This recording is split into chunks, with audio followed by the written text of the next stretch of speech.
This is a car bought by a man who plays old man golf, which is how I play golf. Today I'm spending time with the man who once turned a 2004 Buick LeSabre into an existential performance art. This is a car for blocking a US highway. Most people know him as Mr. Regular, the sarcastic voice behind regular car reviews. It's very fast, so what? We're going for a ride, hitting a car show, and sitting down for a real conversation about cars, creativity, and some things much deeper than either. The only really backlash I've gotten when I talk about being gay. Why do you get backlash? I don't see why you gotta shove it down our throats. It was all cool when I was making dick and fart jokes in the beginning because I was passing for straight. But the second I come out as gay, at age 40, suddenly, I came here to look at cars, not to hear about any politics. After a quick ride and some classic car banter, we rolled into a local car show, a Coffee and Cars here in Sarasota, Florida. Any of these cars that you've reviewed and any that stand out to you? I have not gotten my hands on the LC500 yet because I saw this at the Javits Center in New York City. But the thing I love about it is that it's almost Toyota's love letter to American power because it's the last of the V8s. If only it was a manual. If only it was manual, yeah. My view counts are still going up. My subscriber rate is still going up. All the numbers point up. Doesn't take the sting away. Yeah, it does take the sting away. Yeah. Because that's a personal attack. They're attacking you when they say that. I love the Chevy Nova. I can't help but think of Beverly Hills Cop when he pulls up in his beat up Chevy Nova and he's like, hey, park this somewhere nice at the Beverly Hills Country Club. Can you put this in a good spot? All this shit happened last time I parked here. And that's funny because we look at BMW, at Novas as, like muscle cars and sports cars, but just like the Chevelle, there were pedestrian versions of it. They made four-door Chevelles with like a 233 straight six. It made me feel, this is the person in the emails or the comments or DMs as well, talking about thank you for being weird for all of us who don't have the option to be weird publicly yet. Oh, the Mustang too.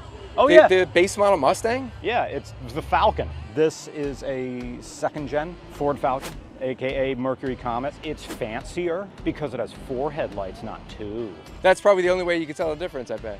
The Falcon had these trim things going along the side, but back there's a little bit more chrome trim. So Mercury, did that pick up? What is your favorite car you've ever reviewed? There was the one I'll probably never get, which is Josh Shankernick's LS Swap DeLorean.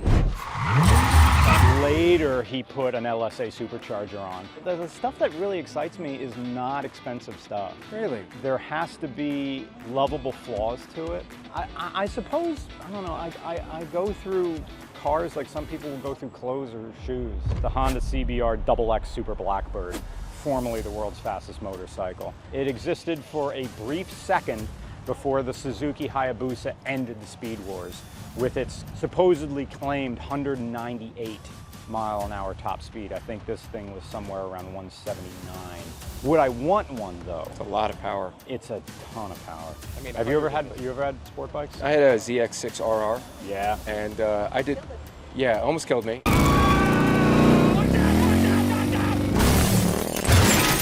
A woman on a cell phone made a left turn in front of me. I T-boned her, helicopter ride. I mean, it was really bad. And that's the thing with these bikes. They're so fast. It's so tempting to just go 0 to 100.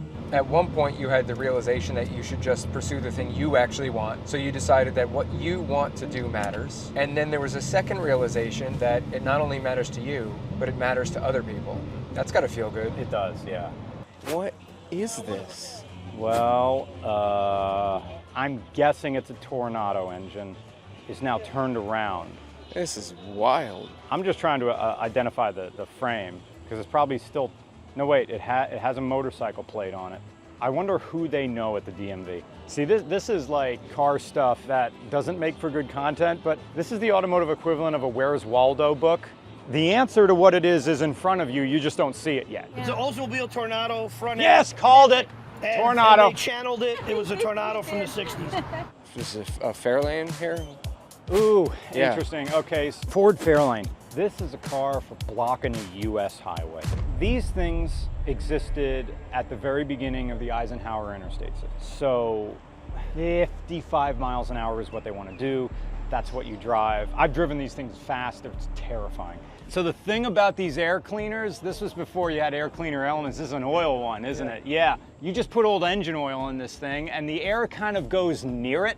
And that's supposed to like osmosis Jones pull the dirt out of the air, I guess. But I mean, the engines work. It is a thing, but it's just an error from a different time. That's the thing I love about stuff like this. If you know the basics of engineering, you can fix most everything in this car with a simple toolbox. We really should weld these bumpers on. We use super glue instead. Doing the channel and writing, how much did that play into happiness, mental health? When I got some emails from both teenagers and one or two service members who were idealizing suicide. But I started watching your videos and I was laughing again. Thank you for doing that. What about the Challenger? Yes, it's very fast. So what? I look at it like, hey, Mr. Regular, you wanna drive my WRX? No. You wanna drive my Challenger? No. This it's fast. If it's a drink, it's a rum and Coke. But I will concede that that platform has been keeping Dodge, has been allowed Dodge, Chrysler, Stellantis, whatever it is now, FCA, to continue making money. People will continue buying them. They're so popular, people steal them. If you don't think about it too much, you'll have fun with one of those things. You bought a white BMW convertible. I did. I recognize, and I'll bet if my buddy Mike is watching, his friend has one of these, something like this. I will concede that what they did very well is create a convertible that you can be on the interstate with the top down at 120 and it doesn't feel like you're in danger. They figured out how to make aerodynamics work. On the other hand, it's a useless car. I might act tough, but I got a lot of feelings. Sports car wise, yes. You have a coupe with a useless trunk. Pretty useless. But you also have, your hood is la la la la la la la la la. It's long. The M5 of the 2000s when they had the V8 in there. It's excellent. Fantastic. And then you have this, it still gets compared to the LC500. And the LC500 just is superior in every way except speed. This is a car bought by a man who plays old man golf. Oh, there it is. A guy like this in Florida is still making Monica Lewinsky jokes in 2025. It's only 100 calories. Now that outside cars and coffee was fun, but it's the off-season here in Sarasota, and the real gems are at Ideal Classic Cars here in Sarasota. As a fan of the channel and who watches your content, it's nice to see you in a happy place, for sure. Well, thanks. Yeah, there were times where we're picking up cars with Justin and he knew I was just down in the dumps. And it was super weird, like we're getting to do all this amazing stuff, but the clouds just weren't parting. You feel them parting now. Yeah.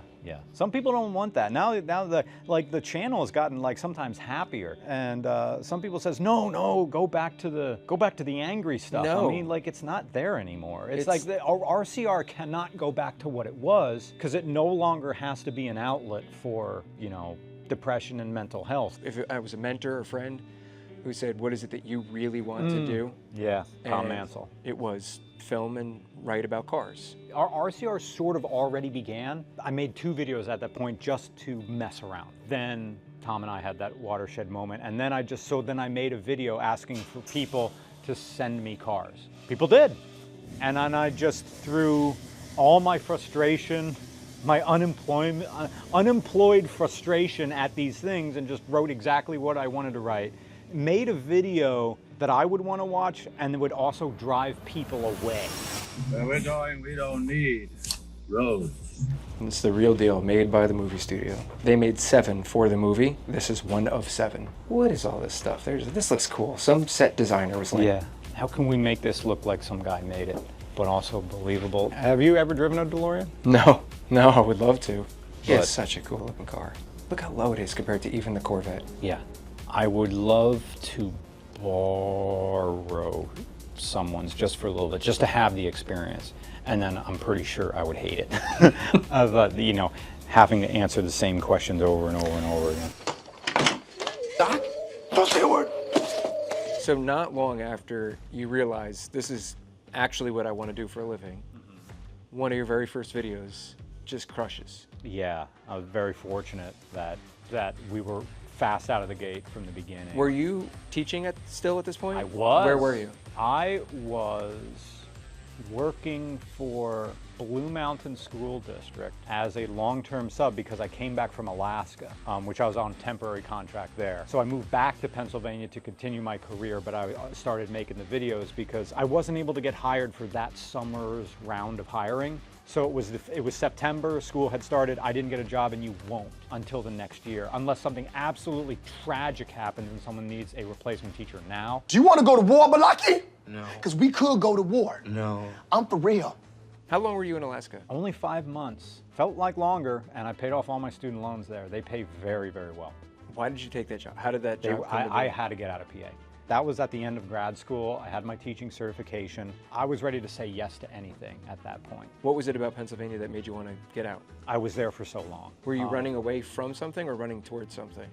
Ooh, that is a good question. You know how to interview. I mean, it's just a question I'm very curious. I wanted to get away from Pennsylvania faculty rooms because it felt as if these teachers were children themselves. I was offered a position in this school way far away. I don't know what I'm going to be in for, but it's going to be different. Let's just go. I'll reduce my entire life to 2 suitcases and I'll live in Alaska for half a year. The GT 567. This is the Eleanor car in red. This is the car from Gone in 60 Seconds in red. Without the body kit. Yes. That was very, very, very 90s to put a body kit on a 60s car. So this can't be cheap. Was there a moment in Alaska where you decided, now I want to go back? When I started getting panic attacks once a week. What do you think that was from? Homophobia. Some of these students who lived in rural Alaska have never met a gay guy in their life. So you felt like you had to hide who you were? Oh, big time. In our orientation, they say these Alaskan villages will be gossipy. Big time. You may never be accepted until the next new person moves into town. You're going to be the new guy, and you could be for 5 years. And that's not to say I had a bad experience. Greatest kids I ever taught. Had only 1 classroom management issue in 5 months. You know, back in public school in PA, that's a good day if I only had 1 classroom management issue a day. You know, so these, and they wanted to learn. The school would end for the day. They wouldn't leave. What am I going to do? Go home? All my friends are here. They'd go just play pickup basketball games. I played basketball with them. They're fantastic. I had a wonderful time. There was that one thing like, okay, you will have to hide yourself forever. Now, folks, before we go any further, just a heads up. What follows is some discussion around mental health and suicidal ideation. And if that's a tough subject for you, I totally understand. It's a tough one for me as well. So if you need to, take care of yourself first, and feel free to skip ahead. Viewer discretion is advised. I don't know if you want to use this. I mean, I did have a suicide attempt in 2007, and that's why I don't really touch firearms anymore. I mean, I had a .357, all chambers loaded and the hammer back ready to go, and just seeing, okay, how am I going to do this? But I was so deep in the closet. And no job, no anything. I'm tired of disappointing the world. It's cliche to say, oh, they'll be happier with me not around. And of course, that's not true. Was there a person, a moment, a voice, something that pulled you out of that moment? Yeah, my grandfather, who took his own life in 1990. And that screwed a lot of the family up because then they found him in his workshop, you know. And then what happens after that? Do you know, like, I need to figure this out. I need to work on myself. I need to find something that makes me happy. Yeah, that was a long, long road to get out of your own head. Was there a person or a thing that you relied on that helped? Old friends from high school, those 4 people. Tom Mansell, Melanie Remington, Eric Hunsinger. People that you could be you. Around me, yeah, didn't have to pretend around. Matt Carlton, Kevin Ackery, Amanda Brozana, yeah. Oh, this is a Porsche Speedster. I didn't even see this here. It sure is. I got to see a real one once in a custom car shop in Cincinnati. This is the Top Gun car. Kelly McInnes, or whatever. She drove, I'm pretty sure she drove a black Porsche Speedster. Wow, it is a tub. Like, if you see it from back here, there's just so much more extra space on either side. Yeah, so somebody basically says, hey, stop trying to please the world. Yeah. What do you want to do for you? Yeah. And your first step is, well, I really want to write about cars and film content with cars. Yeah. And then, so that's 2015. And then when do you have the realization, well, I am doing something I love, but I'm really not truly being me? Is there a moment where you have that realization and decide, you know what, F it, like, I'm gonna be me? We're in a weird spot right now. Okay. Yeah, it would have been the LA trip. Being recognized by Matt Farah, saying, come to my house. Like, hey, you're funny, come here. I'm like, someone So Matt reached out to you? Yeah. I didn't know this. Yeah. He said, how can we get you here? And I said, I'll fly, I'll do it. And that was the time when he had his DeLorean. Going to someone who I respected. A question I had that I forgot about was there's a lot of satire and humor in what you do. Do you have trouble do you have trouble being serious, or do you have trouble not always trying to put on that, you know, satire-y, humor-y personality? Oh, to be on. Yeah. That's tough at car shows. When I'm at a car show and someone recognizes me, I'm like, oh, they're expecting me to be a comedian right now, and I'm not. I'm funny on paper, I'm not really funny in real life. I can throw out a few jokes and make people laugh, but actually, like keeping it up is kind of rough. I really am an introvert. Get in. This is the Matrix car. Yeah, they had a hard top. That's right. Yeah. This is as close as Ford ever got to touching Cadillac, and I think they did it, and I think they surpassed it. For a brief period, Ford just was able to out-engineer General Motors. You had the electro-hydraulic top that I think there's one guy left in the United States who knows how to work on these things. Would I want the convertible one? Of course I would, but I'd probably sell it and buy a hard top and just be done with it. Even my 63 Galaxy, the hydraulics went on that because it uses brake fluid to make a top go up. You know, that is the chrome. Is it that fitment is so bad it could be a Tesla. Oh my God. It's maybe the most important thing for mental health. Yeah, not being alone. No. Not just being alone in that little house where you just sort of stew in your own thoughts. Days and days and days. And then finding a passion, which you did through cars. Obviously passion and purpose, and now that you've come out and you get those comments, the positive ones of people saying, hey, like, thank you so much, I can now be me. Now, not only is it passion, fulfilling purpose for you, but helping others. And I think that's our true life's calling, is helping others. And I want to thank you. As simple and as cliche as this may be, it's so nice to be able to talk about queer issues in front of classic cars with a service member, or not being lectured to, or not being condescended to, or given backhanded compliments the whole time. We actually can talk as real people. I think we all struggle. I think once we realize we're all human, that's when you can actually communicate and hopefully grow together. Yeah, what's your best advice for aspiring YouTubers? Right. Okay. This isn't my advice, but it worked for me, and this is what Freddie Wong said. He had a channel called Rocket Jump, did like video game stuff. Make videos that you want to watch, because if you want to watch it, odds are somebody else will too. Plus, if you're having fun doing it, it comes across. If you're just doing it to follow trends, believe me, it comes across as disingenuous, and you may fool some people for a while with that, you know, the fake YouTuber stuff. But eventually, it'll fizzle out. So be true to yourself. Oh, yeah. And I know it's such a cliche cliche thing to say. It is, but it's good advice. And do the the work. If you're laughing while you're doing it, you're doing something right. Do you think anybody can make it? Is it all now luck? we're talking about writing and stuff like, I know when everything's a when all I got's a hammer, everything's a nail. But my answer really is, learn to write a script.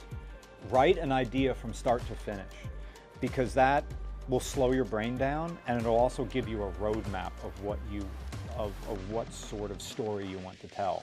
That advice is totally lost on kids today. Put your phone in another room and start vomiting on the page. And try to make it bad. That way it gets down there. It's, you know, the first thing you write is always crap, but from that comes wonderful, or just more poop jokes, and even that'll be, look what happened. Even that can be funny. Even that can be funny and go viral. This episode reminded me that behind every YouTube channel is a human being, trying, failing, trying again, sometimes healing, in front of his very audience. Brian's story is more than cars. It's about choosing honesty over performance and building something meaningful, even when that's really freaking hard. Now, if that resonated, hit subscribe and check out our highest viewed video with PewView, or take a ride with me and Elliot Alvis in one of our wildest collabs yet. the most New Jersey Corvette car ever. Either way, you're in for something real. So check them out.